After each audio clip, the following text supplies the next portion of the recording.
Largo. Magandang hapon sa lahat. So, kami ulit ang pangatlong pangkat at pagpapatuloy namin ang pag-uulat, pagtatalakay ng topikong sining at agham sa pagtuturo. Pero ngunit bago natin simulan o ipagpatuloy ang pag-uulat, inaanyayahan ko muna ang lahat na magsitayo para sa ating panalangin.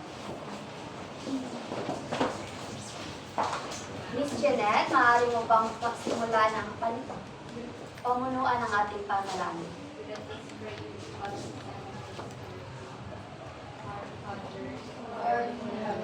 Hallowed be thy name, thy kingdom come, thy will be done, on earth as it is in heaven. Give us this day our daily bread, and forgive us our trespasses, as we forgive those who trespass against us. And lead us not into temptation, but deliver us from evil. Magandang hapon sa lahat. Magandang hapon po, Pinipining Daray. Maaari na kayo maupo. Ngayon naman ako inaanyayahan ang tagapag-ulat sa hapon na ito. Sisimulan ni Binibining Jenny.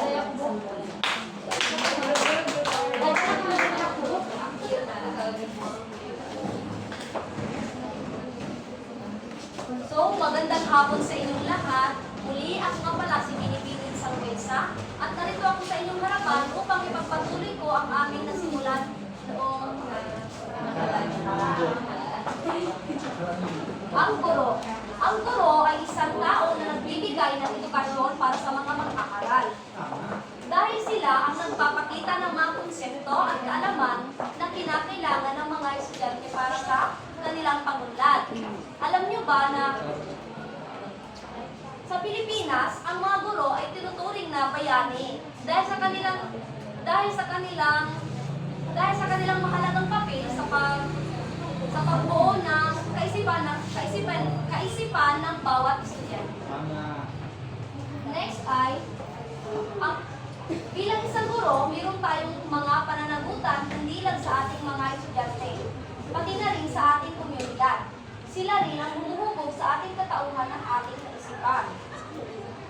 So, bilang guro, tayo ay nagiging mga modelo at halimbawa sa mga estudyante. Dapat nating may pakita ang tamang pag-uugali, respeto sa iba at pagiging responsable. Ang ating mga gawi at kilos ay dapat maging inspirasyon sa mga estudyante at maging inspirasyon sa mga estudyante na maging mabuting mamamayan at aktibong bahagi ng ating komunidad.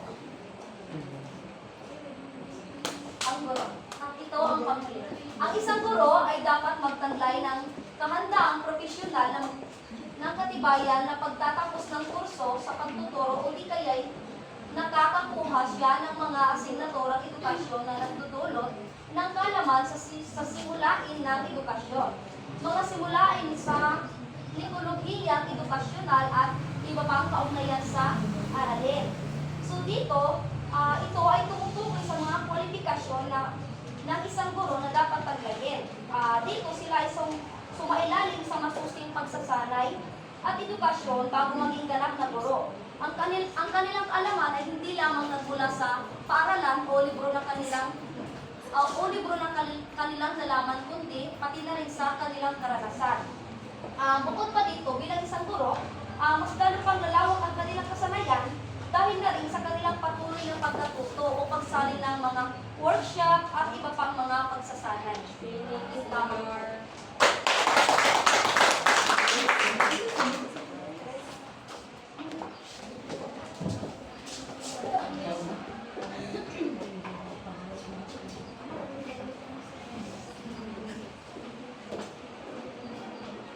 Magandang hapon sa inyong lahat. Ako nga po pala si Binibining Kamirhayan sa Pigurita. At ngayong hapon ay tatalakayin natin ang mga tungkulin ng guro. So, merong anim na tungkulin ng mga guro. Ito ay una, ang guro ay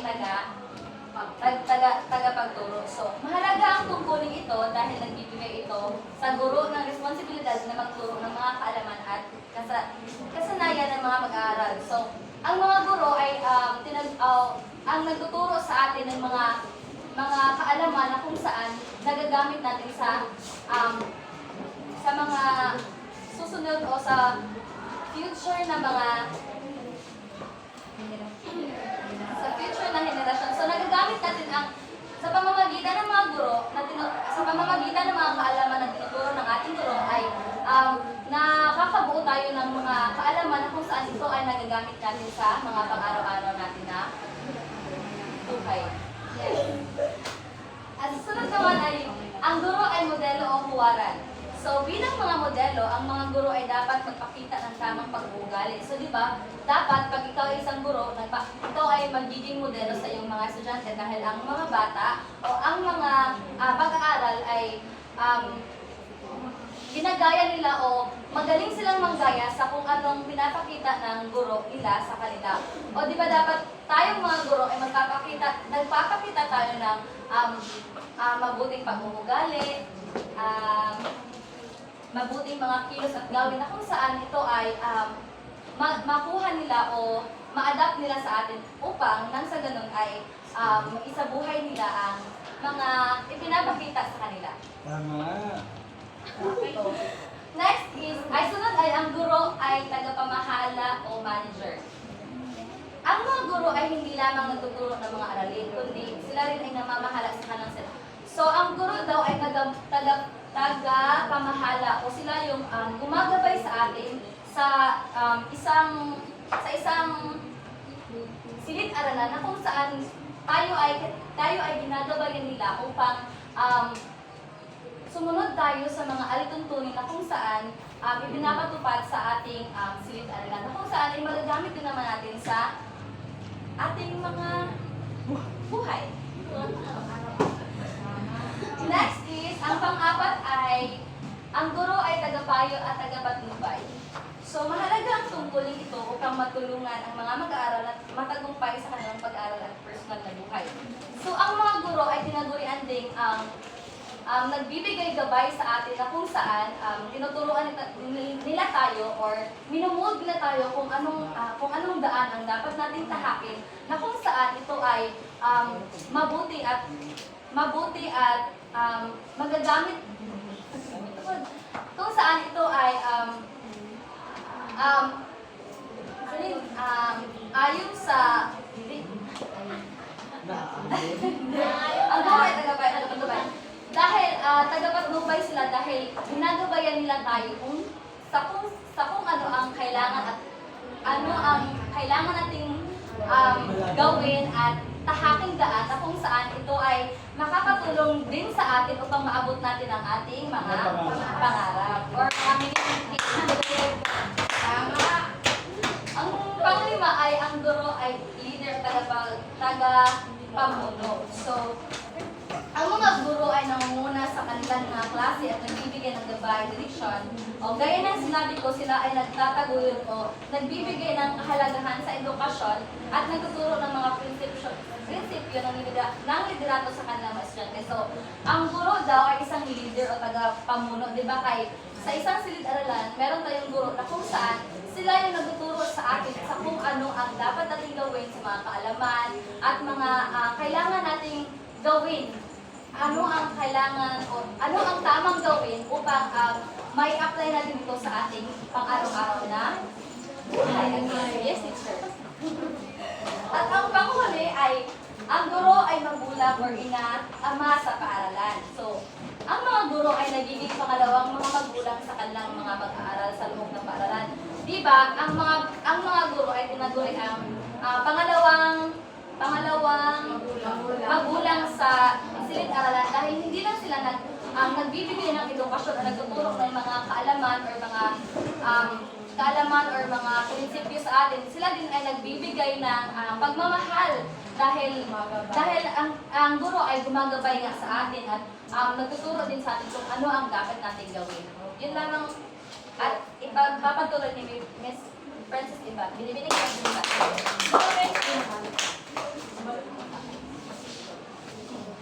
Okay, so magandang hapon sa inyong lahat. Ako po pala si Binibining Princess Isabel. At ngayon ay ating tatalakayin ang epektibong guro. May pito ang epektibong guro. Una ay kasanayan meron ka talagang kasanayan sa pagtuturo dahil kung wala kang kasanayan sa iyong pagtuturo, anong maboring bitaw ang maboring ang klase. Pangalawa ay kabatiran sa paksang itinuturo. So dapat meron ka talagang knowledge sa Tagalog, sa English, knowledge ang kabatiran. So dapat meron ka talagang kabatiran sa iyong mga paksang itinuturo sa iyong estudyante para meron din silang matutunan na mas malawak pa sa kanilang nalalaman. Tatlo, wastong sa loobin sa pagturo at sa asignaturang itinuturo. So dito, dapat meron ka talagang wastong sa loobin sa pagtuturo para meron kang wastong sa loobin sa iyong pagtuturo at pagbibigay ng asignatura sa iyong mga estudyante. At dapat, kung magbibigay ka ng asignatura, dapat assignment, pag-aaralin ang assignment, asignatura sa assignment. So dapat, meron ka wastong sa loobin sa pagtuturo ng isang asignatura para sa values, dapat meron kang wastong sa loobin para karang masundog sa imo mga estudyante. Then pang-apat, mga pangangasiwa sa silid-aralan. Pagkuhan, administrasyon, bali sa English ang pangangasiwa. So, dapat meron ka talagang pangangasiwa sa iyong silid-aralan dahil kung wala, ubot, di ba, makabantay lang, hindi organize ang ating silid-aralan kung wala tayong pangangasiwa or wala tayong administrasyon. Panglima, relasyong guro, pag-aaral. Ano yun?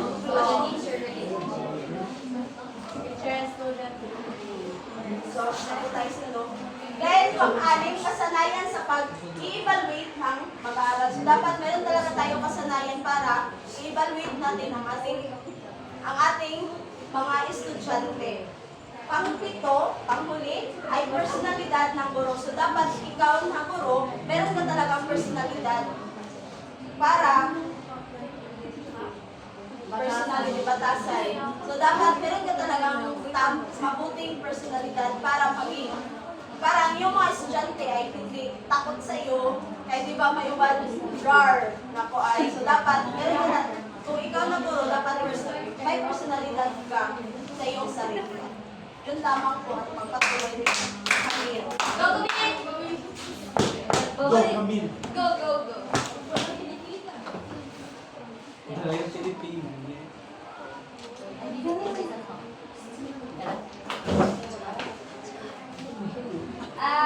Ngayon naman ay tatalakayin natin ang apat na pangunahing dahilan sa pagkakaroon ng problema sa disiplina sa paaralan.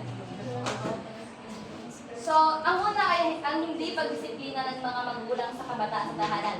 So, ang mga bata sa kanilang tahanan ay hinahayaan lang ng kanilang mga magulang na kung saan nang dahil dito ay nawawala na sila ng disiplina sa kanilang bahay na kung saan nadadala nila sa paaralan ng kanilang hindi mabuting pag-uugali or asal. Sunod naman ay malabis na pagkalulong sa kabataan sa bawal na gamot at alak. So, di ba, mahirap pangaralan o turuan ang bata na kung saan siya ay addict sa mga bisyo or mahilig uminom at sigarilyo. Pangatlo ay pagpusyaw, pagbukas ng satiang tradisyonal, pagpapahalaga o values. So, di ba sabi nga nila na ang mga kabataan ngayon ay, hindi na pag-asa. Ang mga bata ngayon ay kanang nawawala na unti-unti na silang nawawala ng respeto or nawawala na yung dating kanang nawawala na yung dating kanang Di ba nang elementary tayo meron tayong GMRC tapos ESP na kung saan kanang karon kay wala na tinanggal na di ba kanang Marcy? Oo. Oo. Pinalitan ng ASP. At ibabalik siya sa kuan. O yan yung dahilan na kung saan ang mga bata ay unti-unting nawawala ng respeto ng dahil sa pagbago or ang pagganagaling i-revise nila ang kanang traditional sa pag-aalap values. Pang-apat at panghuli ay pagkulang ng otoridad ng paaralan sa pagsukil ng problema. So, ang pagkakaintindi ko dito ay kanang ginatolerate gani sa teacher or kanang siguro wala ang teacher sa kanyang silid-aralan upang makakagaling laging or upang makagabay gani sa ilang mga student sa kanang sa mga bagay na mga ginagawa nila. Yun lang po, maraming salamat.